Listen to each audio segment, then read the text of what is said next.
Disclaimer, अगर तुम ये वर्ड तक नहीं सुन सकते यहाँ, फिर तुम अभी छोटे बच्चे हो या तुम्हारी एज ज्यादा है तो ये वीडियो यहीं छोड़ के चले जाओ। ये एनीमे कितना ज्यादा डार्क और हॉरिफाइंग होगा कि उसको पूरे वर्ल्ड में बैन कर दिया गया।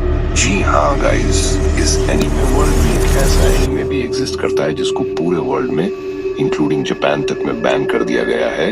इस एनीमे में ऐसे सीन है जो इतने ज्यादा इनह्यूमन है जिसकी कोई लिमिट नहीं। तो बिना किसी देरी के स्टार्ट करते हैं आज का फाड़ू वीडियो। तो इस एनीमे के स्टार्टिंग में अपन देखते हैं एक छोटी लड़की को जो फूल बेच रही है।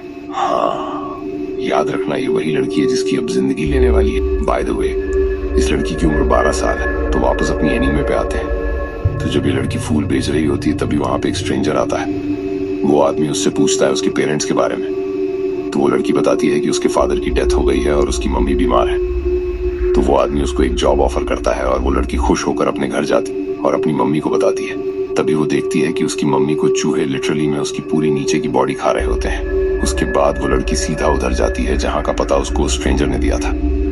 वहां पे पता लगता है कि वो एक सर्कस है। वहां पे जाते ही वो सर्कस के लोग उसे बुली करते हैं। मतलब लिटरली वो उसके साथ क्या नहीं करते। हाँ, सब कुछ जो तुम्हारे माइंड में चल रहा है। यहाँ तक कि एक ऐसा बंदा भी जिसके हाथ भी नहीं, वो भी उस बेचारी लड़की का फायदा उठाता है। उसके बाद वो लड़की वहां फंस जाती है। वो लोग उससे सारे काम कराते हैं। हाँ, तुम्हें स्क्रीन पर दिख जाएगा। ये सब करते हैं वो लोग उसके साथ, क्या नहीं करते। तो अब जो सीन बताने जा रहा हूं ना, जिससे सुन के भाई तुम्हारे गूज बम्स आ जाएंगे। और अगर तुम पेट लवर हो तो तुम ये पार्ट स्किप कर सकते हो। तो बेसिकली मिदोरी कुछ पपीज को एक जापानी टेम्पल के नीचे छुपा कर रखती है। वो उन्हें टाइम टू टाइम खाना खिलाती है और उनके साथ खेलती है। एक दिन उस सर्कस की एक और लड़की की नजर उन पपीज पर पड़ जाती है। उसके बाद वो लड़की उन पपीज के साथ जो करती है ना भाई, वो मैं तुम्हें एक्सप्लेन नहीं कर सकता। भाई, तुम्हें पीछे थोड़ा ब्लर में दिख जाएगा ड्यू टू यूट्यूब पॉलिसी। मैं तुम्हें बिना ब्लर नहीं दिखा सकता। उसके बाद भी वो सर्कस की लड़की उन पपीज का मीट लाकर मिदोरी को देती है और उससे ही बनवाती है। और ये बात मिदोरी को बाद में पता चलती है। तो रुको, अगर तुमने यहाँ तक ये वीडियो देख लिया है, इसका मतलब ये है कि तुम्हें ऐसा कंटेंट देखना पसंद है। तो तुम्हारे लिए मैं ऐसा और कंटेंट बनाता रहूंगा। तो प्लीज भाई इस वीडियो को थोड़ा सपोर्ट दिखाना, लाइक और सब्सक्राइब कर देना। तो चलो वापस अपनी स्टोरी पे आते हैं। तो सर्कस ज्यादा अच्छे तरीके से चल नहीं रहा होता है। उसके मालिक के पास इतने भी पैसे नहीं होते कि वो अपने एम्प्लॉइज को 3 महीने से सैलरी नहीं दे पा रहा था। तभी वो अपने सर्कस में एक रियल मैजिशियन, ध्यान रखना, एक रियल मैजिशियन को बुलाते हैं। वो मैजिशियन मिदोरी से प्यार कर बैठता है।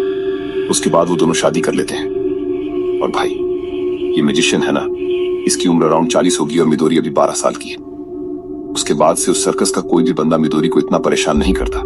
लेकिन सिर्फ तभी जब मैजिशियन वहां पर होता है। तो उसके बाद ये बंदा, देख रहे हो तुम, हाँ यही, ये बंदा मिदोरी के पास आकर उसे प्रपोज करता है। ये बात मैजिशियन सुन लेता है और जैसे ही वो वहां से जाता है, मैजिशियन उसे मार देता है। ये सब मिदोरी देख लेती है। तो वो मिदोरी को चुप रखने के लिए उसे मारता है। उसके अगले शो में ऑडियंस में से कई लोग उसकी हाइट का मजाक उड़ाते हैं। तो वो मैजिशियन लिटरली उनकी बॉडी का शेप शिफ्ट करके बड़े ही बेरहमी से मार देता है। उसके बाद मैजिशियन और मिदोरी वो सर्कस छोड़ के चले जाते हैं। वो दोनों एक बस स्टैंड पे खड़े होते हैं। तो मैजिशियन मिदोरी से बोलता है कि मैं कुछ खाने का लेकर आता हूँ। फिर जब मैजिशियन वापस जा रहा होता है, उसी टाइम एक चोर मैजिशियन को चाकू से मारकर भाग जाता है। और मिदोरी मैजिशियन का वेट कर रही होती है, लेकिन वो आता नहीं है। यूं वो मैजिशियन को ढूंढने जाती है। तभी वो देखती है कि मैजिशियन और सभी सर्कस के लोग जिन्होंने मिदोरी को बुली किया था, वो सभी एक साथ बैठे होते हैं और मिदोरी को देखकर बहुत तेज तेज हंसते हैं। फिर मिदोरी रोते हुए, चिल्लाते हुए उन सभी को डंडे से मारने लगती है। और ये मूवी यहीं पे एंड हो जाती है। रुको, कहाँ जा रहे हो? लाइक और सब्सक्राइब करके बेल वाले नोटिफिकेशन को ऑन करके ही जाना, ताकि ऐसे ही और मजेदार वीडियो सबसे पहले आपके पास आए। और हाँ, अगर तुम्हें ये मूवी देखनी है तो डिस्क्रिप्शन में मेरे टेलीग्राम चैनल का लिंक है, वहां पे तुम्हें पूरी मूवी मिल जाएगी। गाइस, कमेंट करके बताओ, क्या ये एनीमे बैन होना चाहिए था या ये एक आर्ट पीस है? Comment below and let me know.